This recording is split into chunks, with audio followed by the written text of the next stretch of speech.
जी बच्चों, प्रश्न नंबर 12 जो है वो आपका काव्य सौंदर्य के तत्व पर आधारित होता है। जैसा कि आप जानते हैं, इस ब्रह्मांड में जो भी चीज़ें पाई जाती हैं वो सब जोड़े में ईश्वर ने बनाई हैं। जैसे लड़का लड़की, माता पिता और धन, यानी प्लस और माइनस। तो आप देखेंगे हर चीज़ का जोड़ा है। इसी तरीके से साहित्य में भी साहित्य को मुख्य दो भागों में बांटा जाता है, मुख्यतः गद्य और पद्य। गद्य स्थान जो है वो नर का है, यानी जैसे पुल्लिंग कहते हैं, और आप इंग्लिश में कहेंगे मैस्कुलिन जेंडर। और पद्य का जो स्थान जो है वो मादा का है, या इसे फेमिनिन जेंडर के नाम से जानेंगे।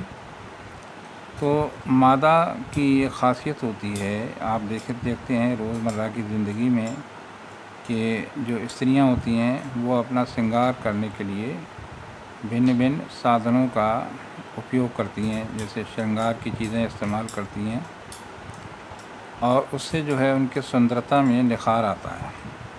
तो यहाँ कविता को सौंदर्य बनाने के लिए जो आवश्यक तत्व हैं वो 3 मेनली होते हैं। नंबर 1 रस, नंबर 2 अलंकार, नंबर 3 छंद, जिनके कारण जो है अगर इनका प्रयोग किया जाए कविता में तो कविता में सुंदरता आ जाती है, नीरसता ख़त्म हो जाती है। गद्य में नीरसता होती है और कविता में रसता होती है, यानी आनंद आता है उसे पढ़ने के बाद।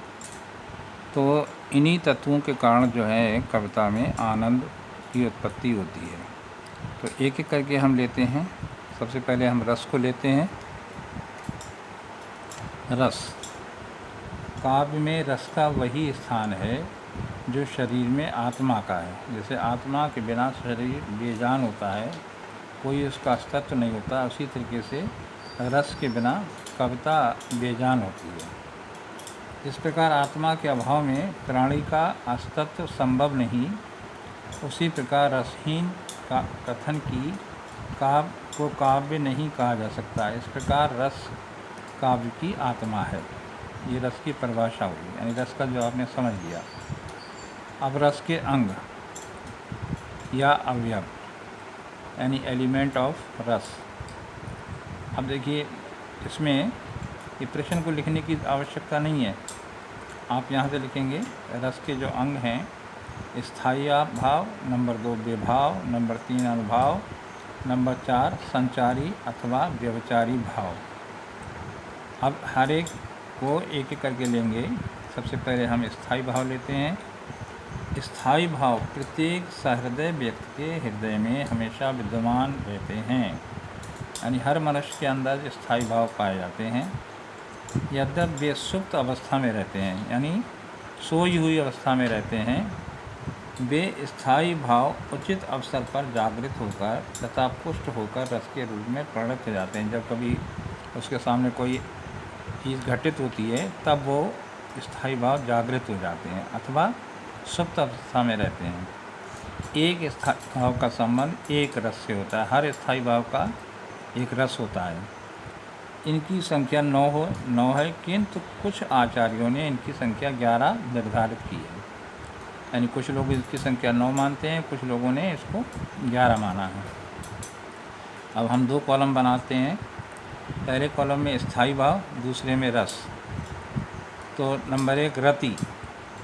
रति का रस जो है श्रृंगार है। स्थायी भाव है हास, इसका रस है हास्य। स्थायी भाव शोक, इसका रस जो है करुण है। नंबर 4 स्थायी भाव है क्रोध, और इसका रस जो है वो रौद्र है। स्थायी भाव उत्साह, और इसका रस जो है वो वीर रस। स्थायी भाव भय है, तो रस जो है भयानक रस है। स्थायी भाव आश्चर्य, और रस है अद्भुत रस।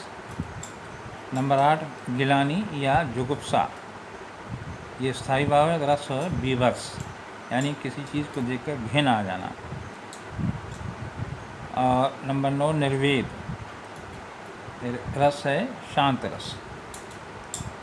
नंबर 10 वत्सलता रस है वात्सल्य रस। नंबर 11 देव विषयक रति, इसका रस जो है वो भक्त रसी। इसमें अंतिम दो स्थायी भाव वत्सलता तथा देव विषयक रति को श्रृंगार के अंतर्गत रखा गया है। नंबर 1 रति स्त्री पुरुष की एक दूसरे के विषय में प्रेम नामक जो चित्तवृत्ति होती है उसे रति स्थायी भाव कहते हैं। स्त्री पुरुष जब आपस में मिलते हैं तो एक दूसरे को देख करके जो मन में जो भावना जागृत होती है उसे रति कहते हैं। नंबर 2 हास रूप वाणी एवं अंगों के विकारों को देखने से चित्त का विकसित होना हास कहलाता है। यानी किसी का रूप या किसी की आवाज़ को यानी विचित्र रूप में जब देखते हैं तो अंदर से हंसी आती है। नंबर 3 शोक प्रिय वस्तु के नाश इत्यादि के कारण चित्त की व्याकुलता को शोक कहते हैं। नंबर 4 क्रोध असाधारण अपराध, विवाद, उत्तेजनापूर्ण अपमान आदि से उत्पन्न मनोविकार को क्रोध कहा जाता है। उत्साह मन की वो उल्लासपूर्ण वृत्ति है जिसके द्वारा मनुष्य तेजी के साथ किसी कार्य को करने में लग जाता है। इसकी अभिव्यक्ति शक्ति, शौर्य, धैर्य के प्रदर्शन में होती है। अब आता है अगला भय।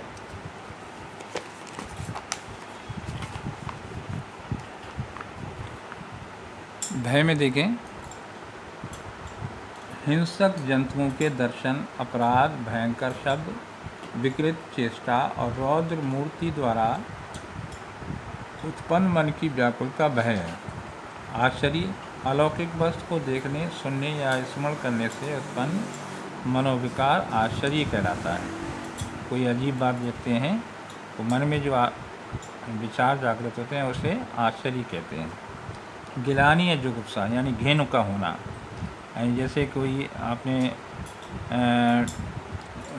गंदी चीज़ को देख लिया, मक्खी भिनभिनाती हुई, कहीं पर कोई सड़ी गली चीज़ पड़ी हुई है तो मन में जो है घिन पैदा होती है। इस ऐसे विचार को क्या कहते हैं, जुगुप्सा या गिलानी कहा जाता है। आगे निर्वेद सांसारिक विषयों में वैराग की उत्पत्ति को निर्वेद कहलाती है। जब इंसान जो है सांसारिक माया मोह को छोड़ करके ईश्वर की भक्ति में लीन हो जाए तो वहाँ जो भावना पैदा होगी वो उसे निर्वेद कहते हैं। वत्सलता माता पिता का पुत्र पुत्री से और भाई बंधु के द्वारा, यानी कहने का मतलब है जैसे गुरु का अपने शिष्यों के प्रति, माता पिता का पुत्र पुत्री के प्रति, भाई का छोटे भाइयों के प्रति जो प्रेम जागृत होता है उसे वत्सलता कहते हैं। देव विषयक रति या भक्ति ईश्वर की आराधना में लग करके जो मन में भाव पैदा होता है उसे देव विषयक रति कहते हैं। अब आते हैं विभाव के ऊपर। विभाव क्या चीज़ होती है?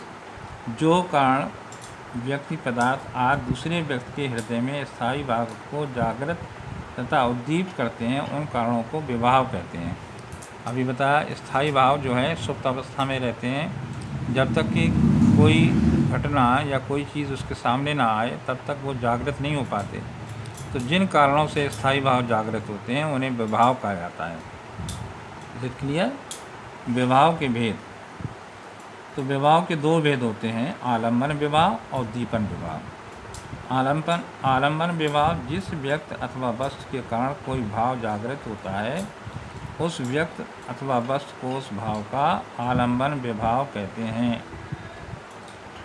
उद्दीपन विभाव स्थायी भावों को उद्दीप्त तथा तीव्र करने वाला कारण उद्दीप्त विभाव कहलाता है। आलम्बन की चेष्टा तथा देशकाल आदि को उद्दीपन विभाव माना जाता है।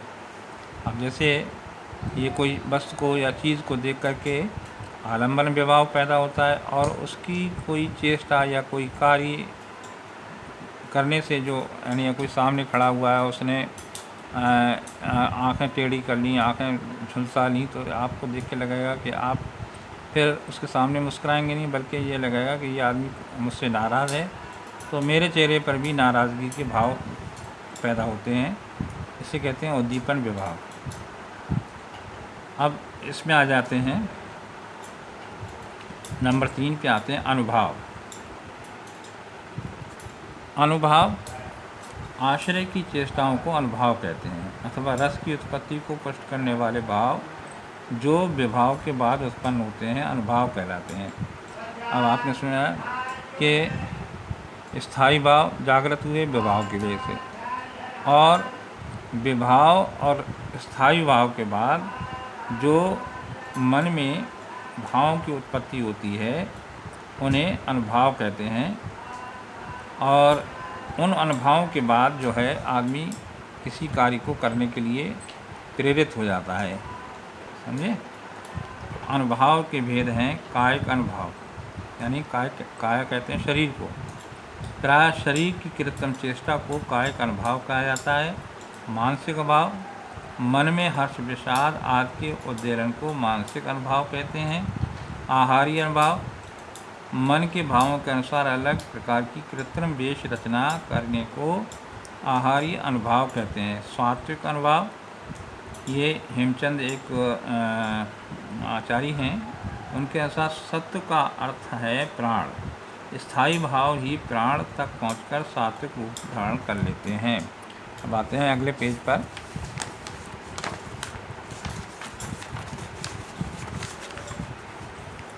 देखिए,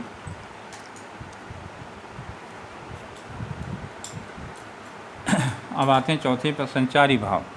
अब यहाँ स्थायी भाव, विभाव, अनुभाव। अब लास्ट में उठते हैं संचारी भाव।